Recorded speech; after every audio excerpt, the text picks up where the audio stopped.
Thank you for coming to church. This is Church News. Hi, next month we're going to be participating in Simple Love as a church. Simple Love is a way for us to simply love asylum seekers and refugees in our community by donating imperishable goods, toiletries, or even transport tickets for those in our community who need some of those items. So start having a think about how you can contribute to this great cause. We'll have some signs up the back of the church and some pamphlets if you want to know some more information. Perhaps as a Bible study or as a family, you can go out to Woolworths or Coles and do a bit of a shop and put some of your money together to buy some goods for these guys who have a little bit less than we do. I'm really excited to be back again at work and very much looking forward to our Women's Winter Dinner coming up on August 15th. Music is such an amazing gift, an amazing instrument to help us to feel various emotions, to tell stories and to understand things in a new way. Zoe and I do lots of singing together, and there's a very special lady called Nikki Shepherd who's going to be coming to the Women's Winter Dinner. I've known Nikki since I was a teenager, and she has an amazing gift of being able to sing in a really gentle, folksy type style. On the 15th of August, she's coming along to our dinner, and she's going to be playing music throughout the night and telling her story about her journey with Jesus as she's grown in her relationship with him. She's an amazingly lovely lady, and she's going to be the main part of that night, other than us sitting around a table and sharing food with our friends and family who we're bringing along. I really want to encourage you to get busy inviting friends, family, neighbours, whoever it is that's on your heart, so that they might come to know Jesus. So don't forget to come and grab one of those postcards and come and see me and get your tickets booked. $20 a person. It's going to be a really great night. Hi, I'm Steve. I've been a member at this church for a couple of years now. This year I've been elected to parish council. One of the agenda items that's come up this year is helping the church get a better understanding and knowledge of where your generous gifts are going. So we've come up with a number of areas that we think you'd be interested in learning about how your generous gifts are used. This month we'll be looking at Bible teaching, and one of the areas we're going to look at this week is getting an understanding of what effort and what background work goes into preparing a sermon each week. So if you wouldn't mind, just come and have a look at this video coming up now. Hi everyone. Preparing talks is one of the great privileges of my particular job.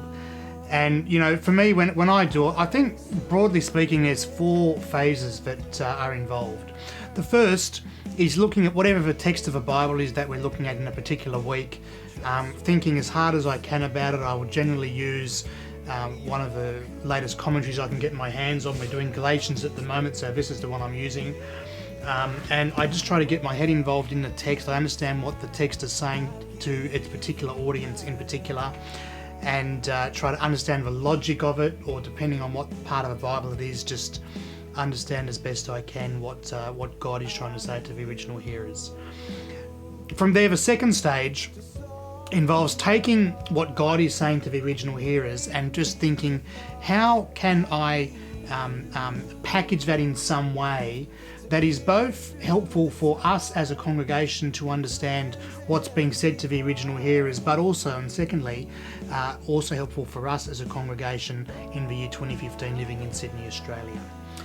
From there, I form my outline, and that leads to the third phase, which really is the actual writing of the words that I'm going to say.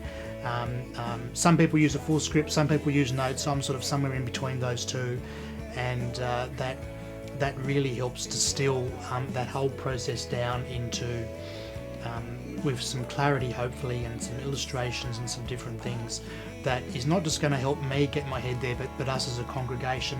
Remembering in our congregation, of course, there are some people who have been Christians for many, many years and have a great understanding of the Bible, and on the other end of the spectrum there are people who really don't know much about Christianity at all, even find it hard to navigate around the Bible, because we live in an age where many people have not grown up with the same background and understanding of the Bible as used to be the case. So that's the third stage. Then the fourth stage is really, I guess, a fine-tuning and editing stage, putting visuals together if I'm using visuals in that particular week.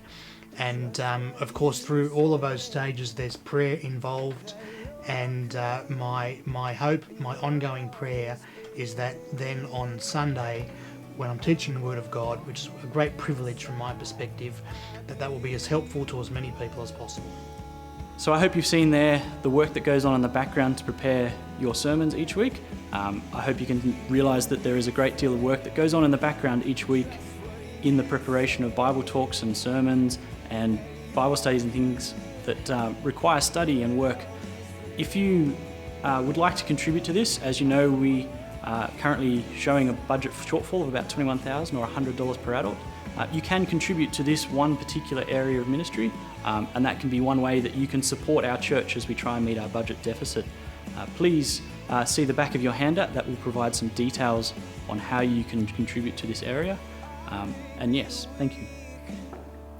Hey guys, my name's Andrew. I'm a student minister here at TAC. I'm studying at Moore College in my first year. It's excellent that you're here, and I hope you found Church News really helpful today. Myself and the other student ministers would love to take the chance to speak to you after the service today because it's Moore College Sunday, and it's an excellent chance for us to think about the ministry of Moore College and why it's so significant. I hope you find the rest of today's service really encouraging.